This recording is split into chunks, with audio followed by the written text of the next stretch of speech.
Good morning guys. Dahil wala tayong, hindi tayo makapag-live. 1 week pa. Mag-test tayo ng 1 week pa bago mag-live tayo.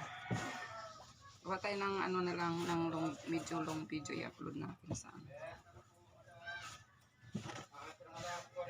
Parang ano na rin yan, parang live na rin. Kahit mga 3 minutes lang. So ito meron tayong sukat. Ito guys pag barong, ganyan, titiklop muna siya ng yung, bali 2 tiklop yung isa, tapos yung isa lang. Gano'n ang sa barong na uniform.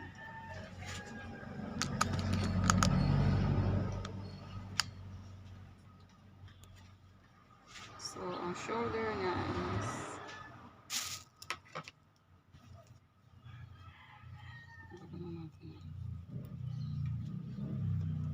parang gaganon siya kasi iba yung barong.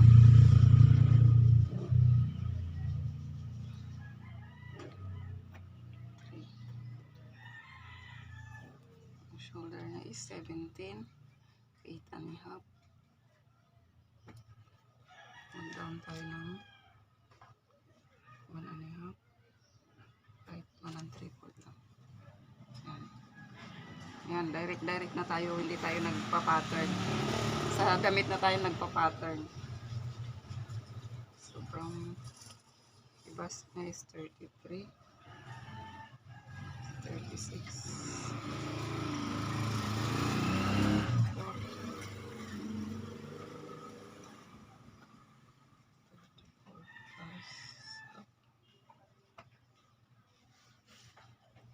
So yan na yung magiging kilikili natin. So ang height niya is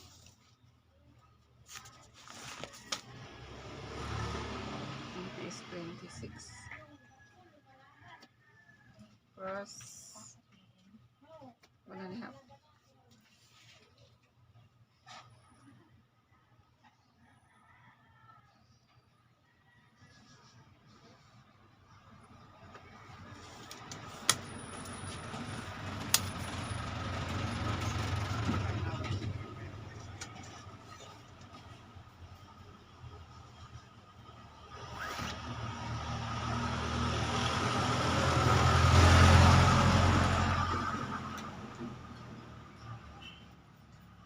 Slit.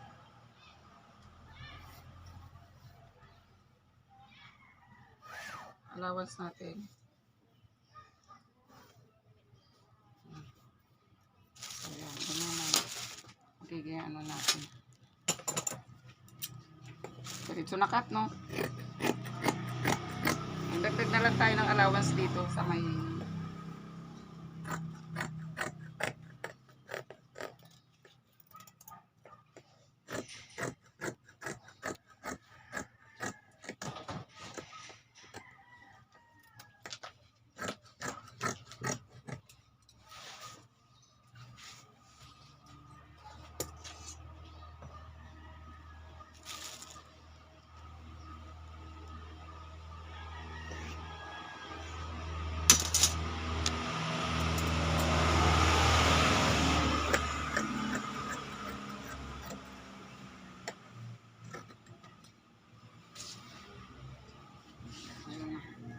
so yung tira dito yung may tiklop.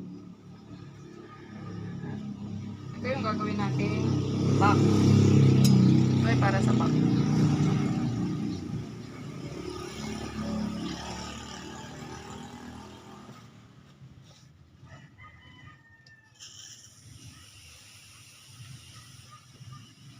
Gawa tayo ng 1 inch doon. 1 inch doon na parang ano niya. So, parang maggawa lang tayo ng 3/4 dyan, mas malapad yung harap kasi yung mag-overlap yung botones.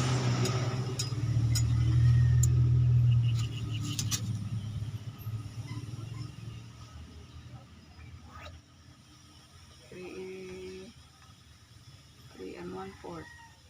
Pili na yung 3. Tapos yan. Ito mas malalim lagi ang front. Irilikat ko pa yan ulit. Tapos yan na lang ang sundan natin.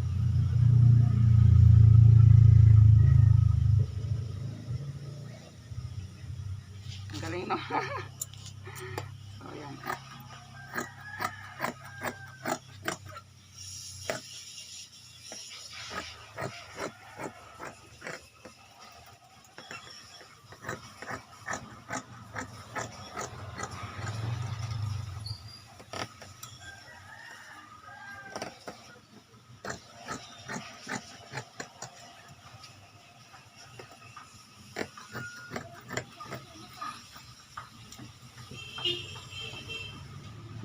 Ito na.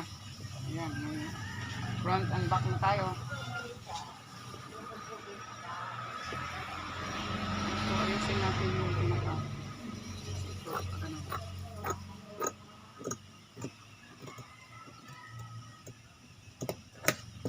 Ayan. Tapos ang back.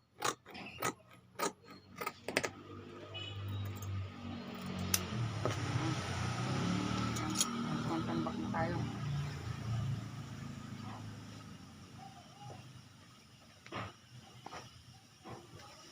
So next natin is manggas. Ito pwede ito pang collar mamaya. Pwede pa ito sa packet, sa bulsa, packet na nga, bulsa pa. Pwede pa yan sa collar or bangkito. Kuha tayo ng manggas.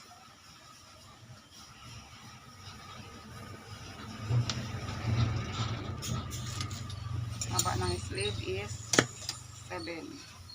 Allowance tayo ng 3/4. 7. Plus tupi. 1.5. Tapos opening 12. 6.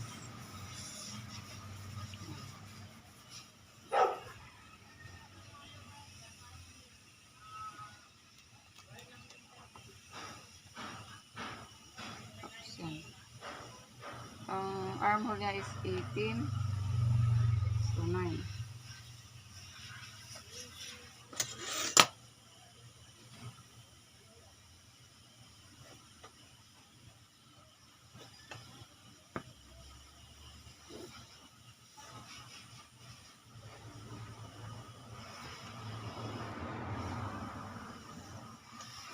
Kasi yan, kukutin natin.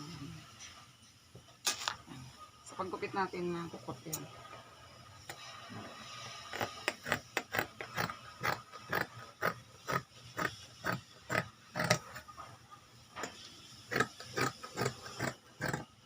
Parang naiksian kasi ako sa manggas na.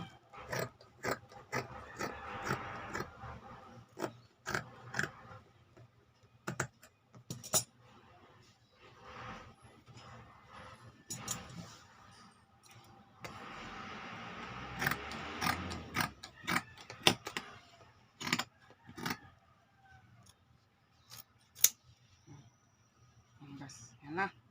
Tama na muna yan. Madali na lang yung packet. Madali na lang yung packet mamaya. Saka yung collar.